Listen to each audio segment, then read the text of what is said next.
Eu quero trazer um pouquinho mais da cobertura sobre a morte do Papa Francisco e eu vou conversar agora com o nosso querido Fábio Piperno, que viajou de férias para a Itália e no meio do caminho encontrou essa situação envolvendo o Papa. E Piperno, eu gostaria muito que você me contasse as suas impressões ao chegar em Roma e principalmente a mobilização que você tem visto por aí diante da despedida ao Papa Francisco. Bem-vindo, meu amigo. Espero você de volta em breve.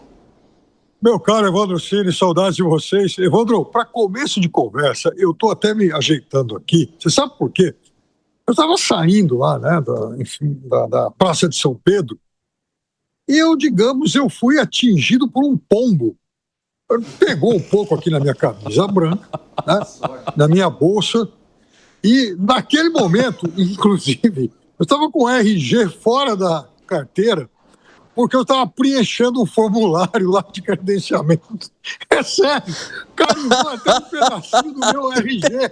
Isso nunca tinha acontecido na minha vida assim, porque foi um choque triplo, né? A camisa branca, o RG e a minha bolsa que estava perto. Ah, meu Deus do céu. Pelo menos você foi abençoado pelo pombo do Papa, Piperno. Eu diria que sim, né? Dizem que isso é sorte. Se for, Evandro, eu quero dizer para você que eu fui, então, triplamente abençoado. Né? A bolsa e o RG.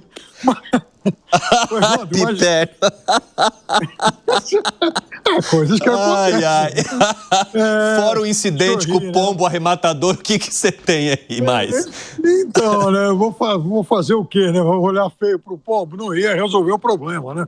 É porque eu estava de saída para cá. Mas, de qualquer forma, vejam, eu estive aqui em Roma na semana passada. Eu cheguei em Roma exatamente na terça-feira da semana passada. Fiquei aqui 2 dias, fui embora na quinta-feira pela manhã. Então, Evandro, era uma cidade que se preparava e recebia aí centenas de milhares de turistas, como é tradicional, para os festejos de Páscoa. E a cidade de Roma, ela tem muitas obras, né? Em algumas regiões, Roma é um canteiro a céu aberto por conta do fato da cidade ser repaginada aí para os festejos do jubileu. Inclusive, até mesmo perto ali da região do Coliseu, Praça Venezia, que é uma parte turística muito importante aqui de Roma, né? Você anda lá em meio a tapumes, né? Tem que, enfim, desviar de uma série de obras, mas a cidade está linda, né? Apesar disso. E era uma cidade lotada. E no domingo, então, houve a aparição do Papa Francisco, né? E para júbilo, né, desses fiéis todos.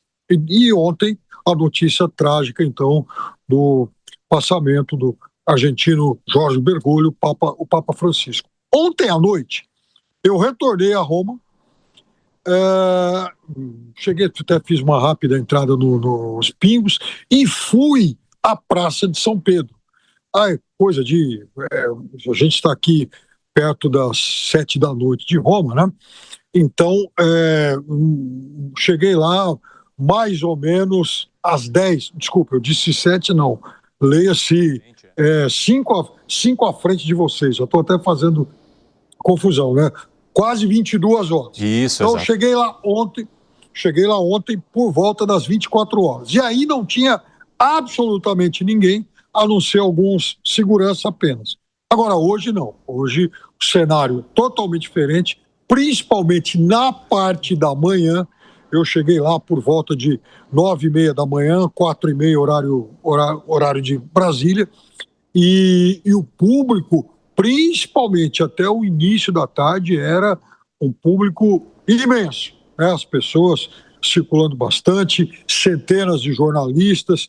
Então, você tem a sala de imprensa de um lado e atravessando ali a pista, já havia também um cercado para que dezenas e dezenas de profissionais de veículos de todo o mundo pudessem trabalhar. Também a gente vê agora a Praça São Pedro, e a Praça São Pedro tem lá um corredor, que é um espaço delimitado para passagens de grupos de peregrinos. E eu tive a oportunidade, inclusive, de conversar rapidamente com alguns que me chamaram a atenção, né, pela cor da camiseta, bonita e tal, e eram pessoas da Nova Caledônia. Isso, para mim, foi mais um sintoma muito claro de como a igreja, como toda instituição, como toda organização, como grandes empresas, inclusive, a Igreja Católica, se inserindo nesse contexto, ela também vai procurar ampliar a sua base de seguidores em outras regiões do mundo. E a Oceania é uma delas.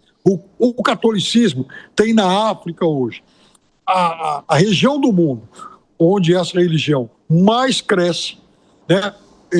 Na Ásia também há uma expansão significativa, o que se reflete, Evandro, no número crescente de cardeais dessas regiões do mundo. E não são poucas as bolsas de apostas que apontam aí entre os favoritos, inclusive um cardeal da Nigéria e o cardeal Tagle lá das Filipinas.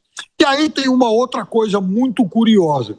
Alguns desses cardeais dessas outras regiões do mundo, né, menos tradicionais aí no mundo católico, esses cardeais, alguns deles, eles são muito progressistas no campo social, mas, em compensação, eles são extremamente conservadores nas questões comportamentais. Então, é claro que ninguém sabe, de fato, quem é que vai ser, é muito fácil chutar, por mais que os vaticanistas tentem buscar alguma racionalidade nesse processo de escolha. A verdade é que cada veículo do mundo tem lá os seus papáveis e que 24 horas atrás se resumiam a 4, 5, aí você pega hoje, abre o jornal Corriere della Sera, sempre muito bem informado sobre assuntos do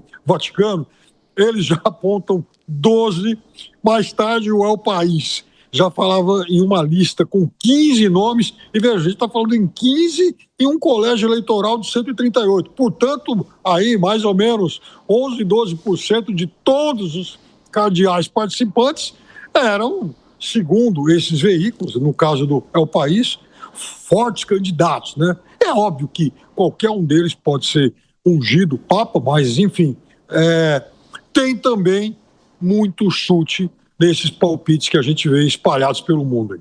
Muito bom, seu Fábio Piperno. Daqui a pouco eu vou te chamar novamente para a gente conversar mais e trazer mais informações e a sua análise também sobre os próximos movimentos, seja daqueles que envolvem o funeral do Papa Francisco ou do próximo conclave. Um abraço para você, meu amigo. Cuidado com os pombos noturnos, beleza? Sem dúvida. Os perigos noturnos aí da Itália. Um abraço, Piperninho.